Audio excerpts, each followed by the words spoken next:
Kang Min Jae, 38 tahun, berdiri di jembatan layang yang ramai. Ia tidak mengenakan jas mahal head analistnya lagi. Hanya kemeja lusuh dan celana jeans gelap. Wajahnya yang dulunya tajam dan percaya diri kini dipenuhi keputusasaan dan kantung mata lelah. Dia berjalan di jembatan Seoknam. Deretan mobil listrik mewah melaju di bawah.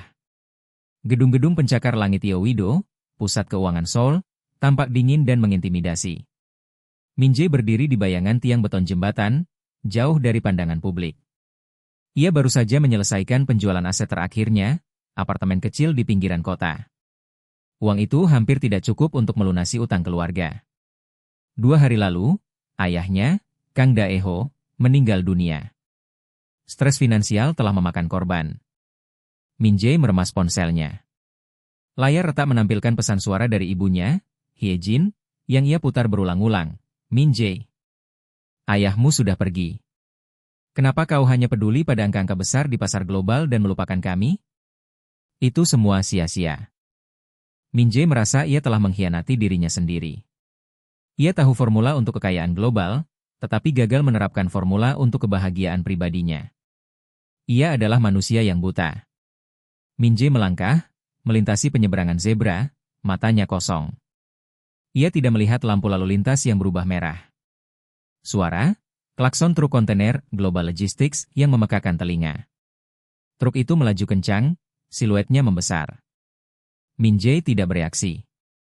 Ia hanya memejamkan mata, menerima kegagalan dan kesakitan. Blaar. Suara hantaman yang keras. Tubuh Min Jae terlempar. Dunia berputar, diikuti oleh gelap total, dan rasa sakit yang membakar di seluruh tubuhnya. Dalam kegelapan yang pekat, kesadaran Min Jae melayang. Ia melihat flashback, ayahnya, Kang Dae-ho, muda dan sehat, tersenyum lebar pada tahun 2005 saat memberinya uang saku kelulusan. Jika saja, aku bisa kembali hanya sekali lagi. Aku akan mengubah setiap keputusan, setiap perdagangan. Aku akan membeli waktu untuk ayah. Sebuah sensasi aneh, bukan panas, bukan dingin, tetapi tarikan waktu yang kuat, menyelubunginya. Rasa sakit karena kecelakaan itu memudar, digantikan oleh kehangatan yang familiar. Sabtu, 12 Februari 2005. Seoul. Pukul 7 KST. Min Jae terlonjak, terengah-engah, keringat dingin membasahi kaos lamanya. Ia berada di kamar tidur remajanya. Dindingnya berwarna krem kusam, dihiasi poster band rock Korea lama dan rak buku yang penuh komik manhwa. Suara ikonik, Min Jae, bangun. Hari ini hari spesial. Kita akan foto keluarga. Suara ibunya, Park Hye-jin, terdengar ceria, tanpa nada keputusasaan. Konfirmasi waktu, Min Jae berlari ke meja belajar. Kalender lama menunjukkan, 12 Februari 2005. Ia melihat dirinya di cermin, wajah 18 tahun, kulit bersih. Ia telah berhasil kembali. Prioritas utama Min Jae sekarang adalah melindungi keluarga. Ayah dan ibunya harus hidup nyaman, bebas dari utang, dan ayahnya harus pensiun sebelum 2007. Kerja rahasia, ia tidak boleh menonjol. Kekayaan harus tersembunyi. Memanfaatkan ingatan, mengubah pengetahuan 20 tahun menjadi modal instan. Min Jae keluar kamar. Kang Dae-ho, 45 tahun, ayahnya, sedang membaca koran bisnis. Dia terlihat sehat, meskipun sedikit khawatir tentang pekerjaan manajernya. Min Ah, 14 tahun, adiknya, sedang menonton TV dan merengek minta dibelikan es krim. Min Jae memeluk ayahnya erat-erat, selamat pagi, Yah. Dae-ho, terkejut, nak? Kamu sakit? Kamu tidak pernah memeluk ayah sehangat ini. Kamu baru lulus SMA, bukan pulang dari perang. Min Jae berbisik, aku hanya bersyukur, Yah. Aku janji, aku akan bekerja keras. Saat makan siang, ayahnya memberikan amplop tebal. Dae-ho, ini uang saku kelulusanmu. 500.000 won. Jangan hamburkan. Gunakan untuk membeli buku kuliah, dan sisanya. Ayah harap kamu berinvestasi. Belajar cara uang bekerja. Itu jauh lebih penting daripada nilai ujian. Min Jae, dalam hati uang ini yang akan menyelamatkanmu, Yah. Terima kasih, Yah. Min Jae tahu bahwa 500 ribuan sama dengan $500 adalah modal yang sangat kecil untuk trading profesional, tetapi cukup untuk leverage trading. Ia menggunakan 200 ribuan untuk membeli monitor CRT bekas dan upgrade RAM pada PC keluarga. Alibi, persiapan intensif untuk ujian masuk universitas. Akses data 2005, ia menginstal Home Trading System, HTS, dari sekuritas lokal. Ia frustrasi dengan kecepatan internet broadband yang lambat. Ia harus mengandalkan analisis end of day dan history data yang ia simpan di otaknya, bukan real-time analisis 2025. Min Jae segera menyusun rencana cash generation 30 hari. Identifikasi target terbaik, saham membutuhkan waktu. Properti membutuhkan modal besar. Pilihan terbaik, kontrak berjangka komoditas, futures, khususnya minyak mentah WTI, karena volatilitasnya tinggi dan ia mengingat dengan jelas pergerakannya menuju badai Katrina 2005. Min Jae membuat strategi, high leverage long, beli, pada titik terendah sesaat di akhir Februari 2005, sebelum harga melesat karena faktor geopolitik yang ia ingat.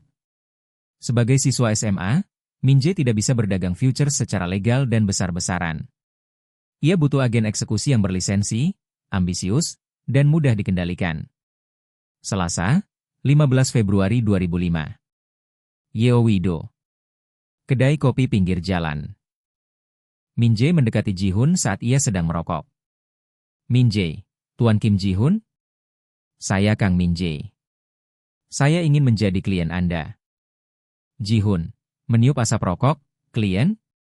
Kamu terlihat seperti baru keluar dari sekolah. Investasi itu bukan uang saku. Min Jae, saya tidak punya banyak uang. Hanya 500 ribu won. Tapi saya punya sesuatu yang lebih berharga, pengetahuan sempurna tentang harga masa depan. Ji-hun, tertawa terbahak-bahak, pengetahuan sempurna? Itu hanya ada di komik, nak. Min Jae, harga minyak WTI saat ini $48,70. Semua orang di kantor Anda mengatakan akan koreksi ke $40. Mereka semua salah. Saya berjanji, dalam 3 minggu, harga akan mencapai $57,00 karena konflik Timur Tengah yang memanas. Dan laporan rahasia stok as yang positif. Jika Anda eksekusi tepat waktu, saya jamin, modal $500 akan menjadi lebih dari $10.000. Min Jae memberikan proposal yang kuat, 85% keuntungan untuk Min Jae, 15% untuk Ji-hun. Ji-hun hanya perlu mengeksekusi secara buta dan menjaga identitas Min Jae dirahasiakan. Ji-hun yang skeptis meminta bukti. Min Jae, lihatlah Kospi besok. Indeks akan mengalami penurunan tajam 1,5% pada pukul 11.30 pagi, didorong oleh laporan keuangan yang buruk di sektor manufaktur kapal. Itu adalah titik masuk untuk short jangka pendek. Keesokan harinya, Ji-hun menonton real-time HTS. Tepat pukul 11.30, indeks Kospi anjlok, dipicu oleh berita dari Samsung Heavy Industries. Ji-hun terkejut. Ji-hun menelepon Min Jae. Siapa nama kodenya? Tuan Kang? Kamu adalah iblis dari bursa. Min Jae, panggil saya Rebos. Ingat, Tuan Kim, Rebos bekerja di bayangan. Senin, 21 Februari 2005. Ji-hun membuka akun futures mini atas nama Min Jae. Modal disuntikan, 500 ribu won, deposit $500. Instrumen, kontrak berjangka minyak mentah WTI mini, CL. Leverage, 100. Min Jae mampu mengendalikan kontrak senilai $50.000. Posisi, long, beli, 5 kontrak mini. Harga masuk, $48,70. Selama 2 minggu, harga minyak berfluktuasi. Min Jae harus memerangi naluri trader pemula Ji-hun. Peristiwa, minyak naik ke $51, lalu jatuh mendadak ke $49,50 karena spekulasi palsu stok AS Telepon. Penuh ketegangan Ji-hun. Panik, Rebos. Kita sudah turun $2.000. Marine call akan datang. Saya harus jual. Kita rugi besar. Min Jae, tenang, di kamar tidurnya, jangan sentuh tombolnya. Itu hanya bear trap. Lihatlah volume perdagangan di Asia. Itu rendah. Big Money sedang menunggu retail panik menjual. Kita harus membeli 2 kontrak lagi di $49,00. Ini diskon. Ji-hun, Beli lagi? Kau gila? Min Jae, itu perintah, Ji-hun. Pasang beli pada 49,00 dolar, lalu pasang stop loss pada 47,50 dolar. Jika kau panik, lihatlah kalender. Badai akan datang. Jumat, 11 Maret 2005. Tepat 3 minggu setelah beli. Berita geopolitik yang diingat Min Jae terjadi.